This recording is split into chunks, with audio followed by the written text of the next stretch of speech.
Office buildings, shopping malls, and hotels are now broke.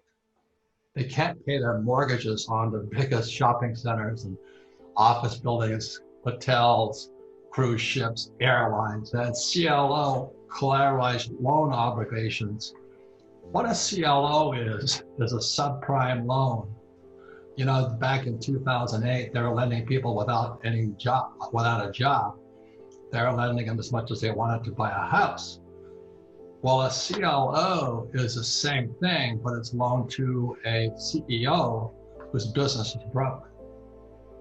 So these CLOs, they're huge. They're bigger than lending to subprime people without jobs. People like the central bank, Wall Street, the US Treasury, and the ultra rich rip us off via our money and the education system. We get effed via our money. You know, America is fighting war with China and Japan and all this stuff via our money. So when I say because the dollar is dying, I'm just not BSing you. Yeah, I am a student of it. So that's how I know the dollar is dying, the stock market is way high, and gold is high. They shouldn't be. And the reason is because they're ripping us off. They're printing so much money to keep the stock market high, so mom and pop stupid person who has a 401k or a pension, they, oh, I don't have to worry, I got a pension. The stock market is up. And then meanwhile, gold is going up. The reason gold is going up is a common theme, because they're printing trillions of dollars. You cannot have both going at the same time. I hope I'm wrong, but the US dollar is dead. And when it's got about 5 more years, don't get me wrong, it's still a strong currency. But gold will get stronger, so will silver, so will Bitcoin. Because of this here is the school teachers, our governments, the Treasury, Wall Street, and the banking system, the Federal Reserve Bank, are ripping us off. So that's why the stock market is high, but so is gold high. It's a complete manipulation of the stock market.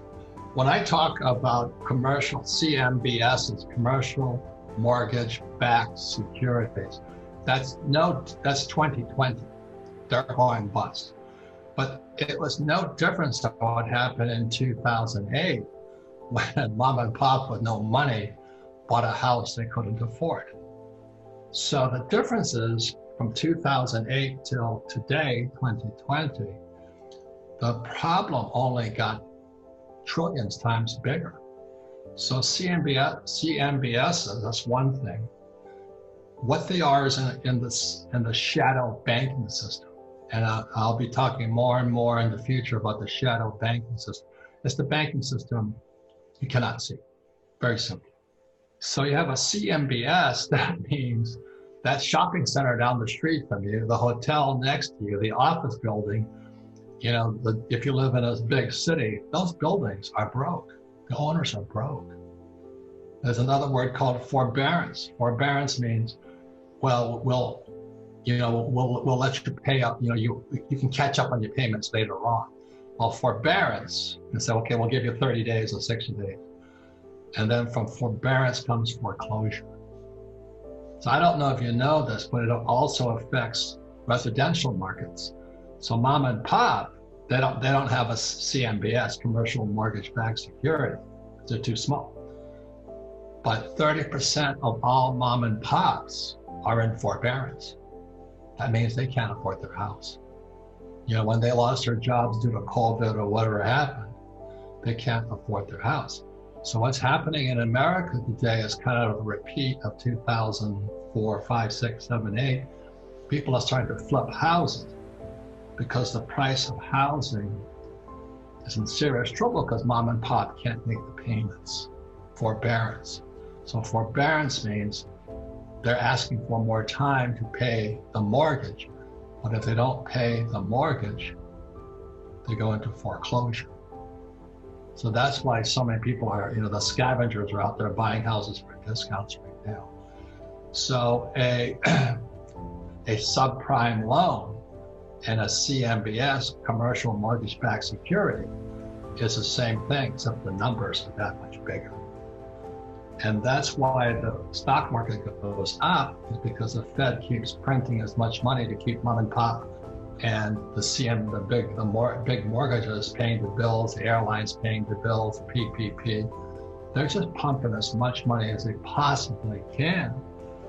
And so guys like me who understand the whole market, the shadow banking system, I'm buying gold. I don't trust the dollar. While other people were saving dollars, I was saving gold and silver and today Bitcoin, because I don't trust the dollar. Is our wealth and our lives are stolen via our money. And that's why we read Rich Dad, Poor Dad. Lesson number 1 says the rich don't work for money. And as my whole company knows, I'm constantly on the company. I said, don't get too close to that paycheck, because I don't know what's going to happen, but you just can't keep printing trillions of dollars. Remember, in 2008, I think the balance sheet of the Fed was like the Federal Reserve Bank with $850 billion. Today, it's 8 trillion and climbing. So let me give you an idea how big $1 trillion is. If you try to spend $1 trillion at $1 per minute, so you're spending $1 trillion at $1 a minute, how long do you think it'll take you to spend it? 34,000 years.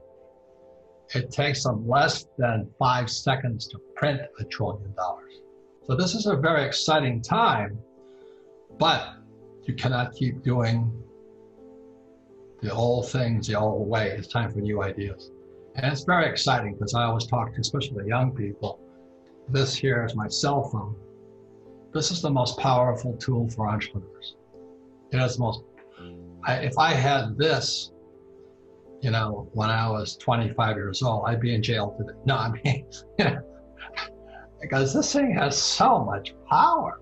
This thing is so powerful today, but your job as young people is to get this as powerful as this. Thank you.